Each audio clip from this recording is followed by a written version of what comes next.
I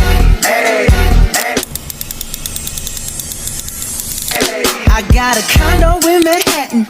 Baby girl, what's happening? You and your ass invited, so gonna get to clapping. Go pop it for a plan, pop it for me.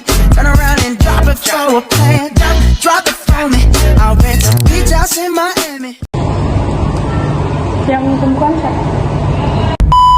Halo, selamat siang semuanya. Hai. Halo, perkenalkan kami dari kelompok 5 dan sekarang kami sedang ada di Museum Perumusan Naskah Proklamasi.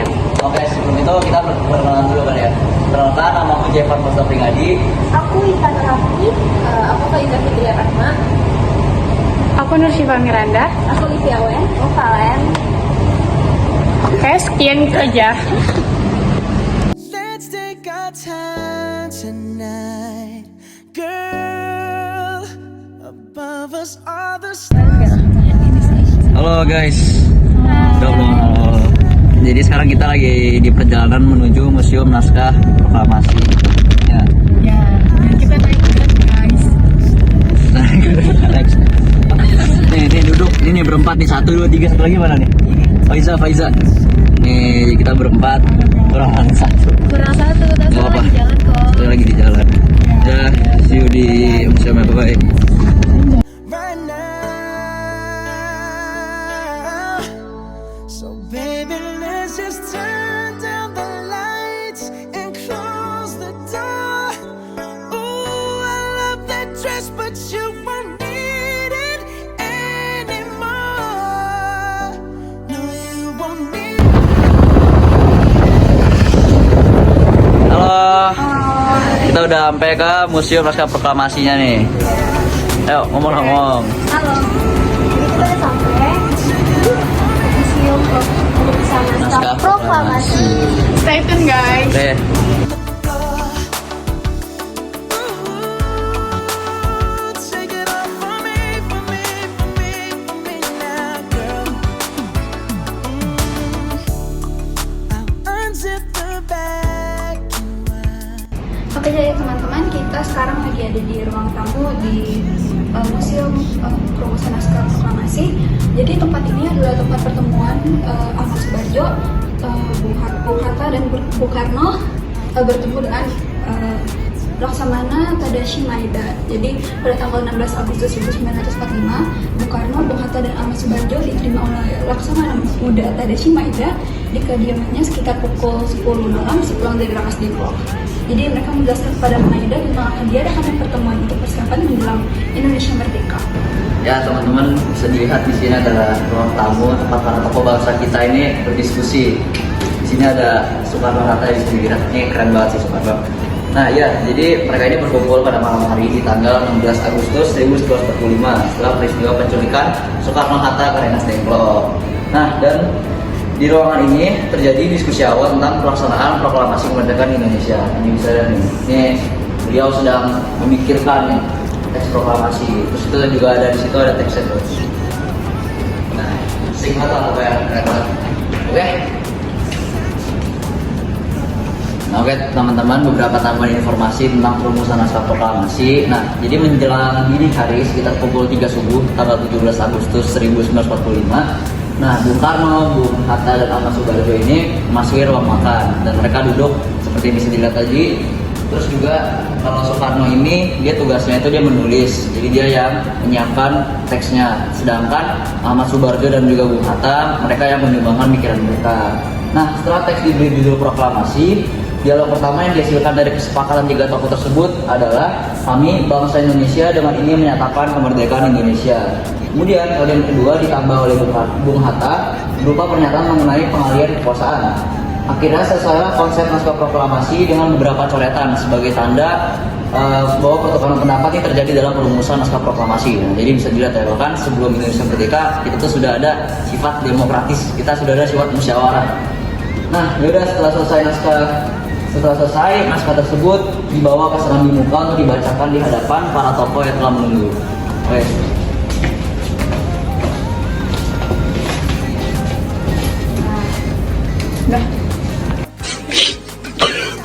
Jadi ini tuh tempat pengetikan naskah proklamasi ya guys tempat-tempatnya.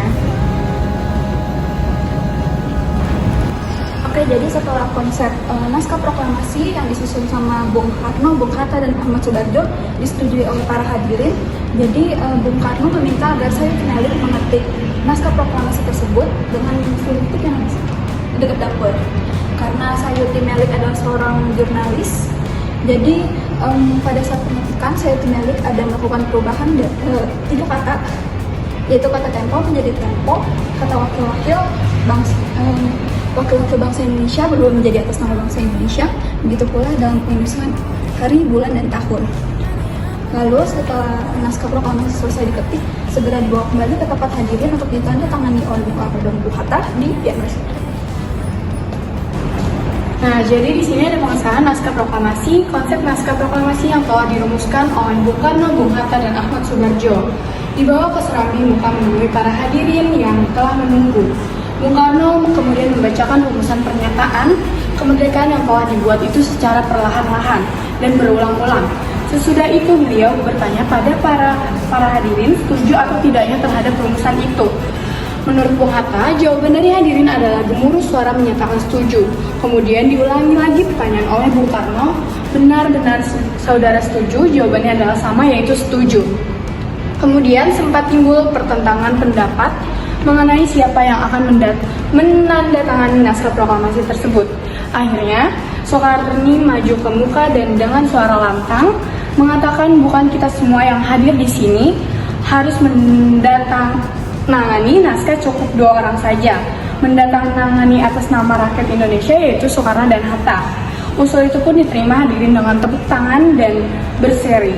Kemudian Bung Karno memerintahkan Sayuti Melik untuk mengetik naskah proklamasi tersebut. Kemudian di sini juga ada para tokoh yang hadir, ada 26 orang, termasuk ada Soekarno juga, ada Muhammad Hatta dan Ahmad Soebarjo dan lainnya yang tidak bisa saya sebutkan satu persatu. Yuk teman-teman, kita menaiki Ayo guys, kita menaiki ke lantai 2 karena kita ingin menjelaskan museum ini lagi.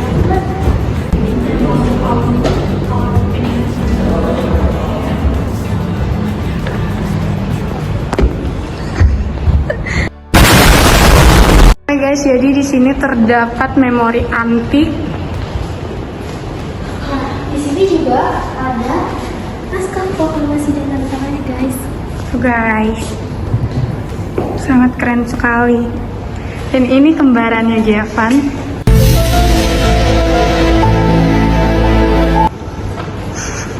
Lalu di sini juga ada kamar mandi. Iya, kan.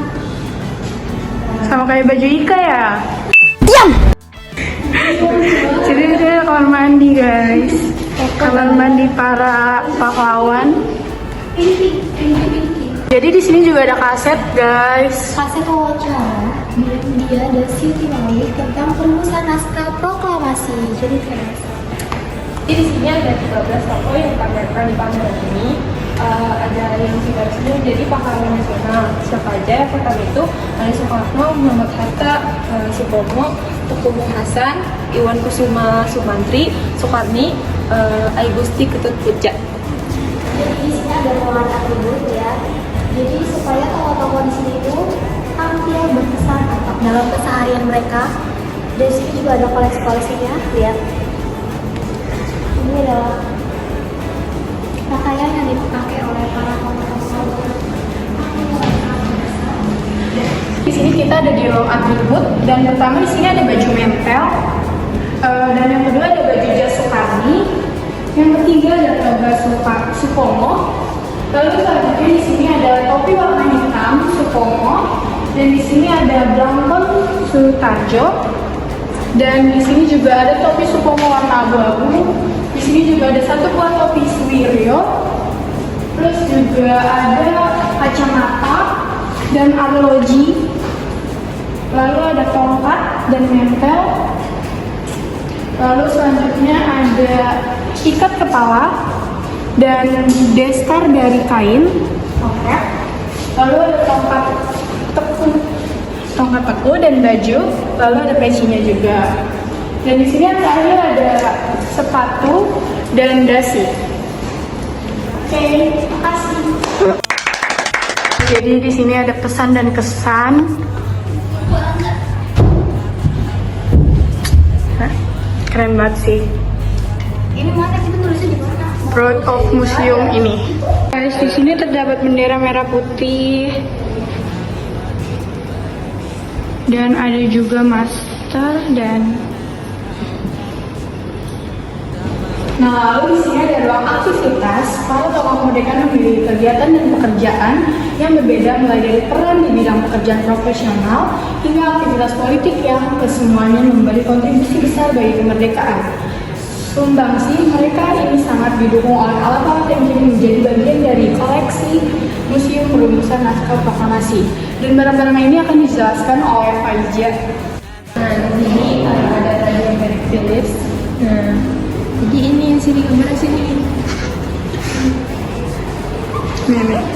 Terus di sini ada mesin ketik Underwood 255 Suwiryo. Terus ada lagi merek Omega Suwiryo. Terus selanjutnya ada ballpoint Suwiryo, tas kulit warna coklat Suwiryo. Nah, di sini ada buku sejarah Revolusi Indonesia, terus buku pengantar ilmu politik, terus buku ilmu hukum dan keadilan.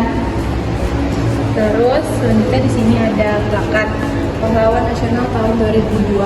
Terus ada plakat KJRI. Terus di sini ada buku Sutarjo, buku Lahir Pancasila, terus Bintang Mahaputra, buku Sutarjo, buku Dasar Esensial Pendidikan Sarjana.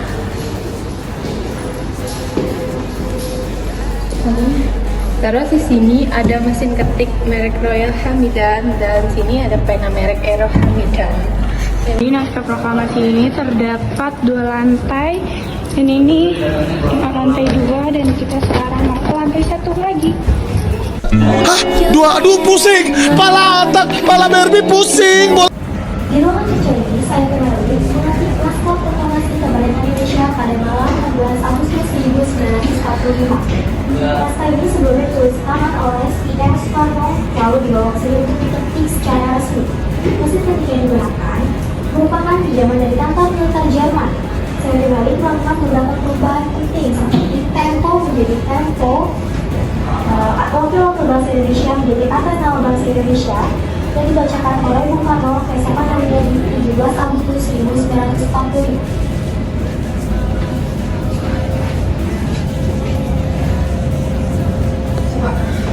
Nah, lanjut di sini adalah artistik. Nah, para tokoh dalam kesehariannya itu mengekspresikan minat dan rasa mereka pada cinta tanah air melalui koleksi barang-barang berharga yang mencerminkan peran mereka dalam memperjuangkan kemerdekaan. Nah, setiap barang itu memiliki makna yang mendalam ini, mulai dari alat-alat yang mendukung pekerjaan hingga karya dan penghargaan yang menunjukkan kontribusi mereka bagi bangsa. Lanjut di sini ada barang-barangnya. Nah, ini ada banyak. Terus lalu di sini juga ada batik. Nah, lalu di sini juga ada nih. Ada kris, ada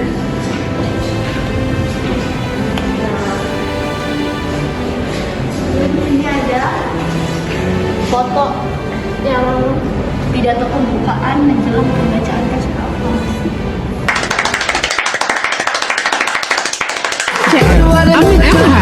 Jangan kalah.